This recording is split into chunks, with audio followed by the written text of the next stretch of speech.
दोस्तों कहते हैं कि 4 वेद 6 शास्त्र में लिखी है बातें दोए। दुख दीन है दुख होत है, सुख दीन है सुख होए। इस संसार में बहुत सारे ऐसे मनुष्य होते हैं जो कि दान पुण्य करने के बावजूद वह दूसरों को गिनती मनाते हैं। देखिए भाई साहब, हमने इसको इतना दान किया, फलाना व्यक्ति को इतना दान किया, इसकी जान हमने बचाई। वह एकदम राजा महाराजा की पदवी ग्रहण करने में लगा रहता है। तो दोस्तों, आज की इस वीडियो में हम आपको एक ऐसे ही राजा की कहानी बताने वाले हैं। दोस्तों, यह बहुत समय पहले की बात है कि एक बहुत बड़ा साम्राज्य था, जिसका राजा बहुत ही दानवीर था। दानवीरता की कहानी तो आपने बहुत सारी सुनी होगी, लेकिन यह कहानी थोड़ी अनोखी है। तो अब आप वीडियो के अंत तक जरूर बने रहिए। दोस्तों, वह राजा दान पुण्य बहुत अधिक करता था, लेकिन उसके अंदर एक खास विशेषता थी कि वह दान करने के बाद यदि वह अपने मित्रों के संग बैठता या अपने दोस्तों के साथ घूमता या कहीं पर दान का जिक्र होता, तब वह गा देता था, यानी कि लोगों को बता देता था कि मैंने इतना दान किया। अंततः वह अपने सारे जीवन में दान पुण्य करता ही रहा, लेकिन जब परमपिता परमात्मा के धाम से उसका बुलावा आया, यमदूत आए, इस नर्क लोक से उसे ले गए, तो उसे स्वर्ग के बजाय उसे नरक ही नसीब हुआ।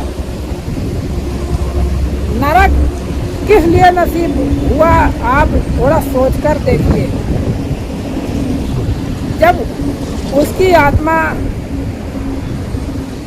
मृत्यु लोक के न्यायाधीश यमराज के सामने पेश की जाती है, तब वह कहते हैं कि हे मानव, हे पुण्यात्मा, मैंने तुझे इस मृत्यु लोक पर कर्म क्षेत्र पर इसलिए भेजा ताकि तू उस परमपिता परमात्मा का ध्यान करके अपने कर्म अच्छे कर सके। लेकिन तूने तो अपना पराया करके, अपना गुणगान करके पूरा जीवन व्यर्थ कर दिया। तेरे हिस्से में कुछ नहीं आया।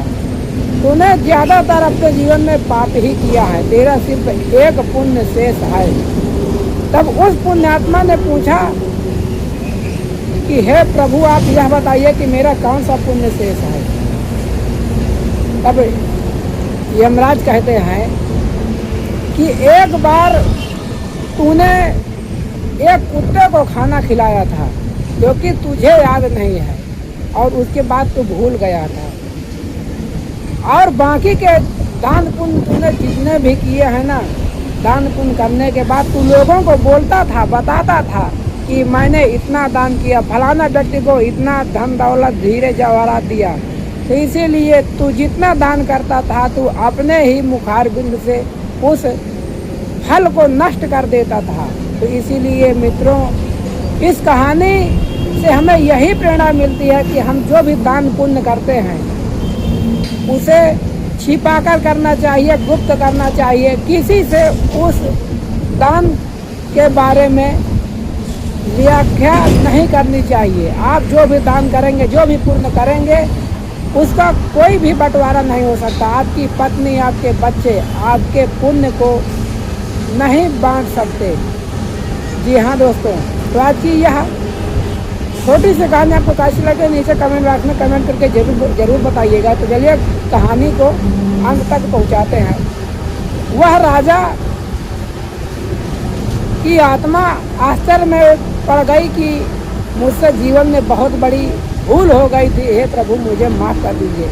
लेकिन यमराज की न्याय प्रणाली में माफ़ी नाम का कोई शब्द ही नहीं है। तब यमराज ने कहा कि हे पुण्यात्मा, तेरा एक पुण्य अभी शेष है, तो इसीलिए तेरी सजा थोड़ा कम कर देते हैं, लेकिन बाद में उसे नर्क भेज ही दिए। तो दोस्तों, मिलते हैं और किसी कहानी में सत्य घटना के साथ। तब तक के लिए आपका बहुत बहुत धन्यवाद।